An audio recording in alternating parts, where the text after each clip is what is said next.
one of the goals of the project is humanities in the public square, so that we can use the arts and humanities to reach the public and to try and bring the community together. We received a cultural district designation a few years ago, and that kicked off, I think, a whole movement of people who were interested in doing different kinds of arts in public places and different kinds of community-driven projects. And when the NEA grant came across our desks to be able to do something, we kind of just went for it. And also, the end product is public art pieces that the community can enjoy and that visitors can enjoy. So right, and that they'll all have a hand in. So we'll have our community that will, first of all, give us the ideas that we need. So it comes from their experience and what's important to them, what's important to everybody in our community. And then they'll also have a hand in actually creating that artwork. And I think that was the thing that was, I think, the really beautiful thing about the program. I think the reason that we were chosen this time around for this particular project is because we have such a strong component to be able to bring the community in to really get at their ideas. These ideas of the picnics coming in, getting people together to talk to each other about different ideas, coming together to decide what types of things are most important to include in the community and where to put that public art, the locations that people already are going to because that's where they find community. This idea of placemaking is something that's really strong, and that's something that we wanted to tap into. And so, finding the places where people like to go now, beautifying those places, and to ask for their input to share. Art bridges community. Art brings people together.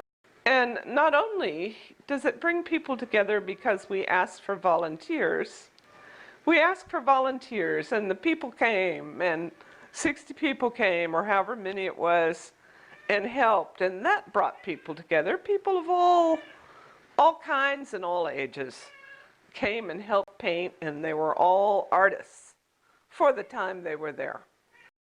But it also brings people together in that the perception of art, the enjoyment of art, is the same. That as far as art goes, everybody is an artist in some way. Doing the project in Smithville was one of the most fun mural projects I was ever on. And the reason for that is because all the community participated. Well, I don't know all, but there were like 60 people who helped me with these murals. And they were ages 6 to 60. And I found jobs for everybody. They were fantastic. They all wanted to help, they all wanted to paint, and they all became artists, and we put their names on the murals. I hope it gave them the knowledge that they can create. And in my universe, there's nothing more wonderful than the joy of creating. People who helped me in Smithville, they just wanted to help. They just wanted to be a part of public art. My impression of Smithville was that everybody in Smithville was great and got along and helped each other. But it just was such a fun community. When I'm creating art, everything else disappears. There aren't any bills and problems. And I hope that some of them experience that too and continue to do art. You paint a picture and you sell it, and it hangs in somebody's living room, and a few people enjoy it. But public art is a totally different class. The very least that public art should do is make you smile. Public art is for everybody. Public art is for little children and old people and every working person, and it's for rich people and poor people and everybody in between, and people who collect art and people who don't collect art. And if you can walk by it and go, look at that. Yeah, I've done my job. Public art enriches a community. Art transcends all the mundane problems of everyday life. When I paint, all my problems go away. I'm also an art teacher, and I hope to teach that to other people, that they can find a place of peace by creating. It's the joy of creation.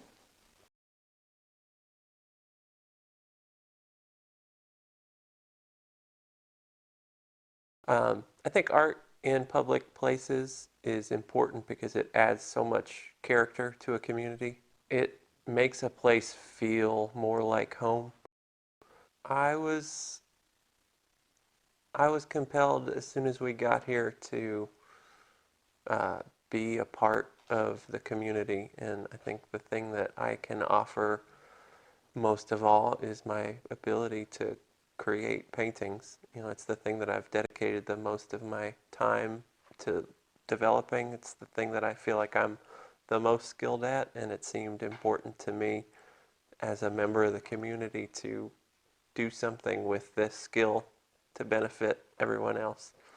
I think I like the abstract work because it allows anybody to see whatever they want in it. I love hearing people tell me things that they see in my paintings that I never would have seen. Um, and, you know, I don't want to just do a painting of a train because anybody could just do a painting of a train. I want to do something that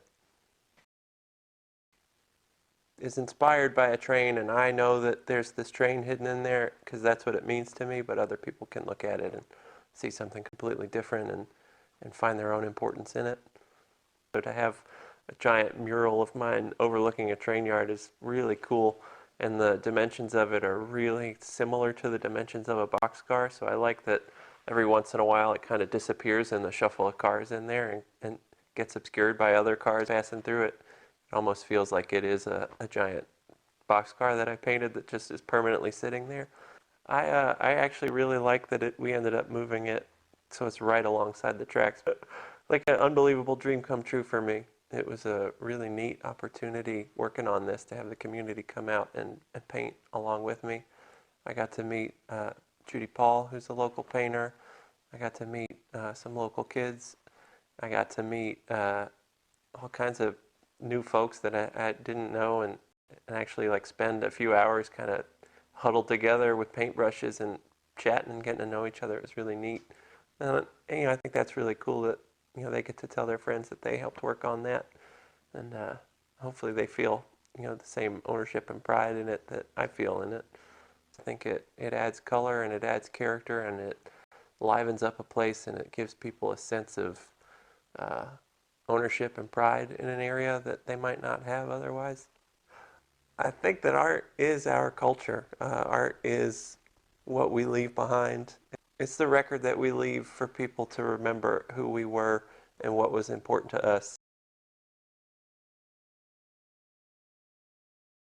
It's an honor to be able to create a piece that is going to highlight something that I find so endearing about Smithville, and that is the community gardens.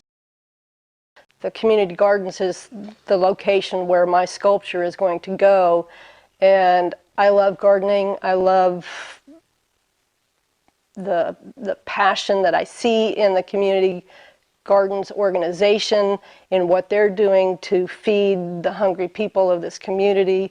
And for me to be able to create a sculpture, a living sculpture, that is also going to draw attention to the community gardens, both for the people that need to eat and for the people that need to support the organization, it just makes me happy.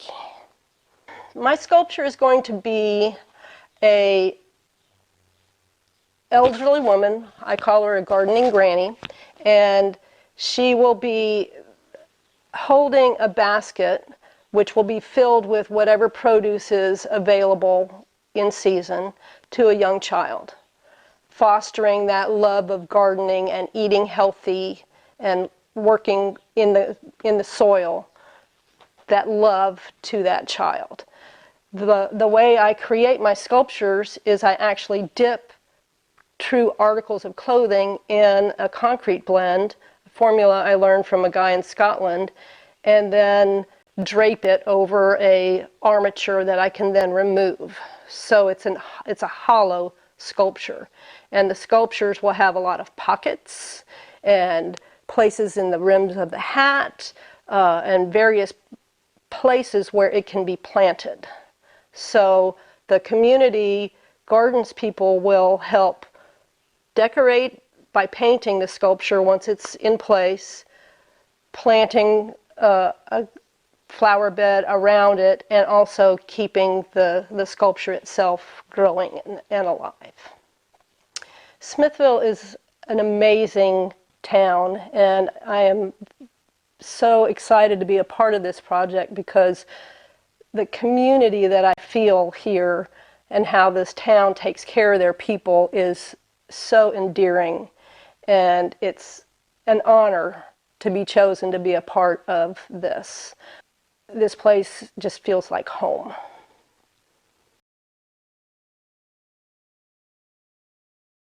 For me, when you look at the 5 portraits, it makes a statement of what Smithville is about. Even though I'm hundreds and hundreds of miles away where I'm from, people really aren't that different. I like researching the history of places I'm not from. I find murals are good ways of communicating narrative, you know, telling a story. And when I looked up Smithville on Wikipedia, it quickly showed me the notable people from Smithville. What was interesting about this process, though, is I picked the top 5 that I could see, and then let Smithville decide. It was interesting to see the list of people that came back, but also even, like, I don't think you could have picked an uglier structure or place to beautify. And so if you take the history of your place and put those people there, it's a super win, you know? There's a certain moment, I think, when a town looks inside itself and goes, okay, who are the important people? Who haven't we celebrated yet? And that's a hard move. And so I think what shook out is a nice cross-section of what Smithville's people think are the most notable things and qualities of these people. And I think it's a diverse collection of people. It was an exciting thing to paint because with murals, you paint something so close to you, but you never really see it until you're 200 meters away. At baseline, I think you find that there are lots of kind people, and that, I think that's what it's about. It's, you know, it's incidental that I made some art while I was here. It's more important, I think, that made some connections, shared some stories, and showed how similar everyone is, no matter where you're from. Public art has a way of bringing community together to decide who to celebrate.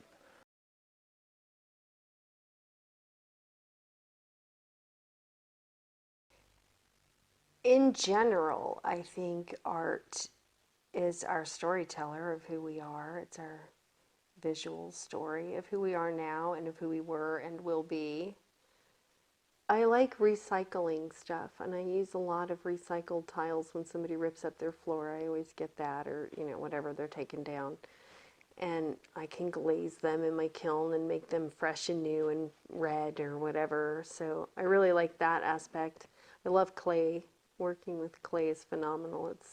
You can do so much. It's so forgiving. You can tell so many stories with a fingerprint or of anything. I love the clay. And mosaics really allow, like, the thing that I love to do is get a class or a church or a family or a band or whatever to come together and tell their story in little tiles. And then when you assemble all those tiles on a wall, it tells the story, and that part is amazing. And mosaic offers that in a way that's just fantastic.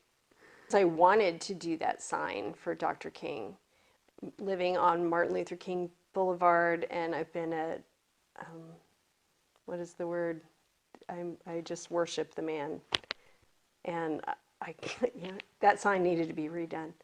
So I really did it so that I could do that sign. I wanted to do it anyway. I probably would have done it anyway. I think that the people in the community on my side of the tracks, over there, we don't have a lot of art. We don't have very much art at all, and it's been really nice to see some of these pieces cross the tracks and share the value over there. And Dr. King certainly has a message over there, and it's a much more, it's a more black community.